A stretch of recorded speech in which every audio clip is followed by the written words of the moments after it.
What's up, camera family? I'm your host, Jara Reeder, and we talk photography.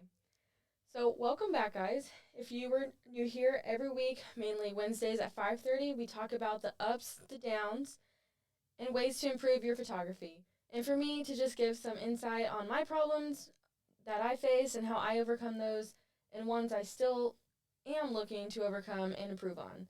So, stick around. This week, I wanted to talk to you guys about many problems that I've faced that surround weather. So,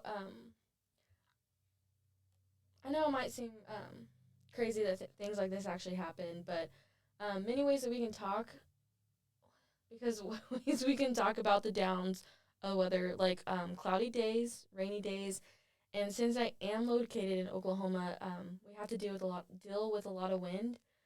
So, but there are solutions to these days, and just remember to get a little creative, if you know what I mean. So, let's talk about.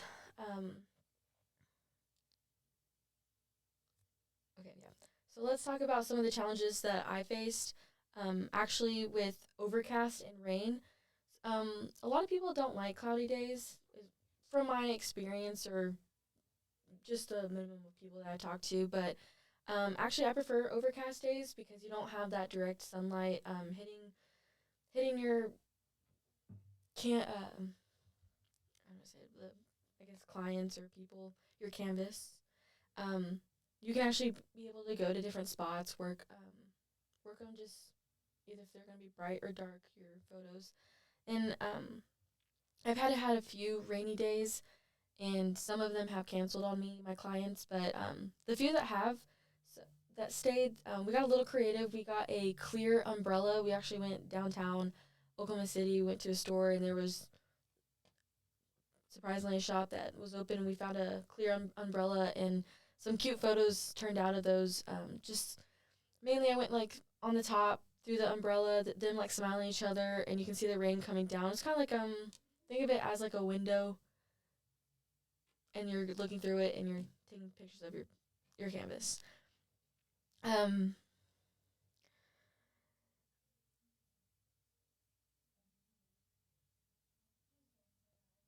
yeah. So sorry, I'm just trying to do my notes. I'm like nervous.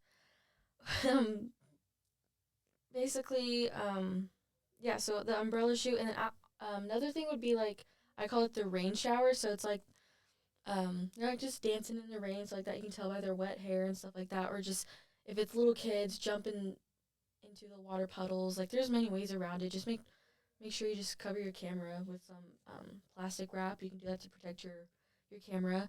Um, Another thing that we run into is oh, and actually, there's a source that says that rain can have a moody effect on your images, and it will depend on the colors, the textures, the lighting, and the angle of your scene.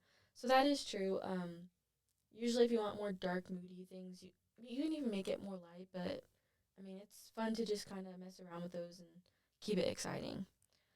Um, so, other things that I've actually come across with weather is, I wouldn't say, I mean, of course, wind, but another thing would be even bright sunny days. That might not be you thinking like the weather issues, but like bright sunny days. I mean, people could be hot, so, sometimes they're sweating, so you kind of have to deal with that, trying to edit that later. But a lot of it, I say on sunny days, is like direct sunlight. I used to be really scared of that when I was first starting out in photography. It was just too much exposure. People just didn't look good. And I remember so many girls would be like, "Oh, it's golden hour. Let's get a picture of me." And it's like, okay, well that's great on the phone, but I'm just starting out on the camera. It's not looking great for me. So, but I actually have improved that. I know how to actually do that, which is a lot of ISO work, and you have to bring it down and all that. Okay, so yes, yeah, so the direct sunlight deals with a lot of exposure. You work with a lot of f-stop and ISO, and of course aperture. Um, and there's actually says the common there's actually a quote from um, masteringportraitphotography.com, and it says, "The common wisdom is that you can't capture beautiful portraits in harsh light, but that's simply not true. Any lighting source you can be used to create either beautiful or unflattering portraits.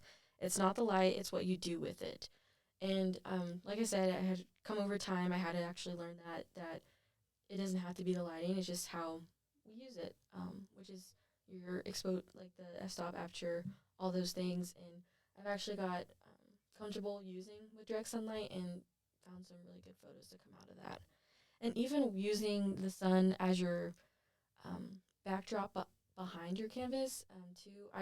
A lot of my photos, you see the sun coming through the trees while the couple are holding hands or whatever, or just people are smiling. It's kind of slightly there in the background. It just adds more depth to the photo.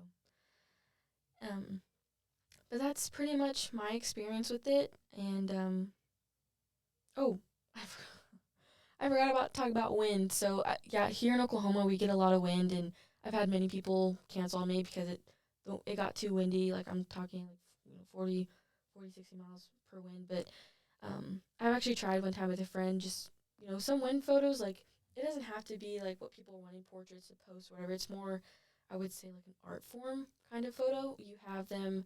I mean, think if you're a photographer and you're listening to this, think of like an image of someone just standing there holding themselves or something. Just their hair is blowing in their face. I don't know, something about that. I like capturing, and it's kind of, I feel like, powerful in a sense. You just kind of feel everything there.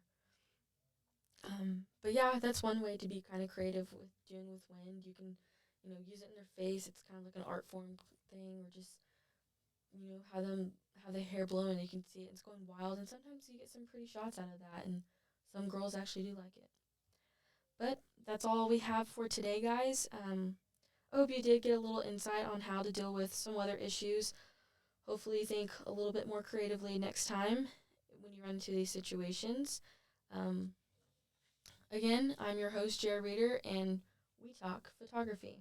If you like this show, and hit that follow button and subscribe to our YouTube channel at NWTV7. And thank you guys for watching, and hopefully see you next time.